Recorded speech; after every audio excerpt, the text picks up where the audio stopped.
Hey guys, today it's Edre here. I'm going to be doing a relatively, at this point, classic review for me at least, despite it only being 3 years old. I'm going to be doing a classic review of Lil Peep's debut studio album, not mixtape, studio album, Come Over When You're Sober, Part 1.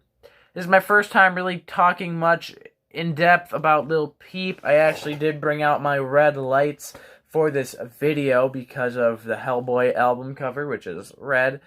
Needless to say, I'm gonna get right into the review and my opinions on why I chose this one to do for a classic. Lil Peep, to me, is one of the greatest artists of the 2010s and one of the most important artists of all time. I think a lot of people underplay what the influence he had. I think that he was not only tremendously important in the emo rap community, but within pop music altogether. From Post Malone to most artists out there that you'll find today, they will cite him as an influence. Now, this album was released just a few months before his passing, which was really untimely, in December of 2017, I believe. And his team would go on to release part 2 of Come Over When You're Sober and the compilation Everybody's Everything. But to me, Come Over When You're Sober part 1 is Lil Peep at his peak. And the reason why this is sad is because if this is his peak, he would have gone on to make probably even better albums. Because his final release, to me, is his most cohesive, is the most focused, I feel, the most well-produced, the most well-written.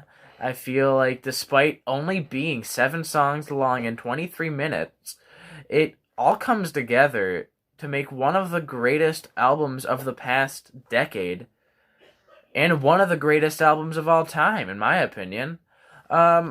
Obviously, if you're watching this, chances are you already know a good amount about this album, but this album starts off with the song Ben's Truck, which is one of my favorite Peep songs, and for quite a few reasons.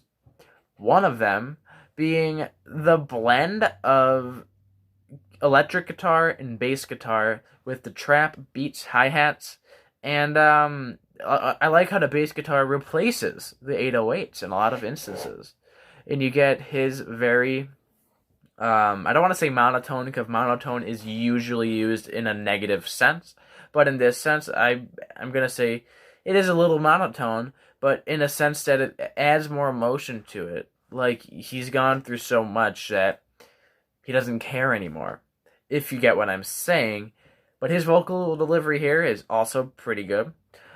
This song to me is everything I like in Lil Peep in one song, and it opens up a great album.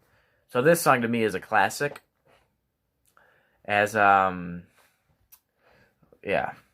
Next song is Save That Shit, which is arguably one of the biggest hits on this album, but it's also a classic. And this song to me is very much... I'm trying to think of words to describe these songs without it sounding like a cliche, dramatic review. But I will point out some of my favorites. Awful Things, great song. I guarantee, if this song had a drum set behind it, this song would have been one of the biggest emo hits of the 2000s if it was released then. But Peep, and of course Lil Tracy, have a great delivery. This is arguably one of Peep's best vocal deliveries. I think the heavy emo rock inspired guitars throughout this thing are also excellent. Perfect song to me. I know this song does get a bit overplayed for Lil Peep fans, but to me it doesn't change the fact that this song is it's really good. And it's followed by the next 4 songs, the last 4, are massively overlooked. Save That Shit and Awful Things get so much of the attention on this album. But You Said, with the bass guitar driven song, and then around halfway through the song transitions into like a whole different song. It's a masterpiece. Better Off Dying. I love the synth little organ intro in the beginning so much, to the point where I really wish that he messed around with these sounds a little bit more. I feel like it's the perfect melody that goes into one of the most perfect tracks he's ever recorded. It just puts you in the mood right away. Some songs, it takes a few listens, then you understand it a little bit more. Better Off Dying puts you in the mood right away. Now, the next song, The Bright Side, obviously has a lot of rock influences with the guitar, obviously. I mean, that's to be expected with him. But the music video, along with the music video for Awful Things, are two really great music videos that perfectly capture Lil Peep, the music he was making, the scene he was a part of, and what he would go on to influence, and why I think he became so well known after his passing. And then this album ends with a very somber Problems. Perfect closer to this album, in my opinion. Not much really else to say. The solid track list, one of the most solid short albums I've ever heard. And while I'm here, I might as well bring up the overall tone, I guess. People like to describe this as rap. People like to describe this as rock. People don't know what to call it. You know, emo rap is giving you a false narrative of what you're getting into. To me, Peep was his own person. He was his own genre. And he really always took it to the next level, no matter what he was doing. If it was on the Crybaby mixtape, in which it's him at his most stripped back. The most stripped back raw recordings of Lil Peep you will find on Crybaby. Or if it's Live Forever, with the very raw electric guitar driven tracks throughout it, which is one of my personal favorite mixtapes from him. Or if it's from the more extravagant, more outgoing Hellboy, which obviously is the one that broke him onto the scene.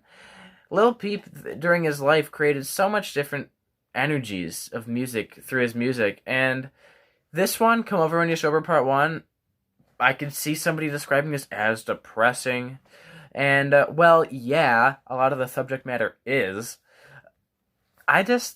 This goes so much deeper. You can't just write this off as a piece of depressing music, and that's it.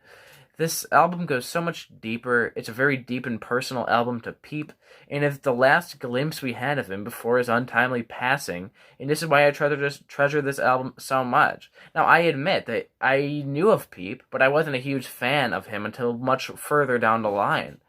But I'm not going to sit here and act like I was a fan from day one. I recognize why people get mad when people do that after an artist dies. I like Peep. I've been a fan of Peep for a while, but I did get much more into him after my interest kind of was sparked after his untimely passing. So I also keep that in mind.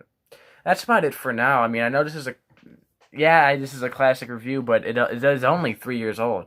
But it feels like it was much longer ago, because it feels like he was making music a lot longer ago. That's about it for now. Lil Peep, Come Over When You're Sober Part 1. Excellent album. Excellent.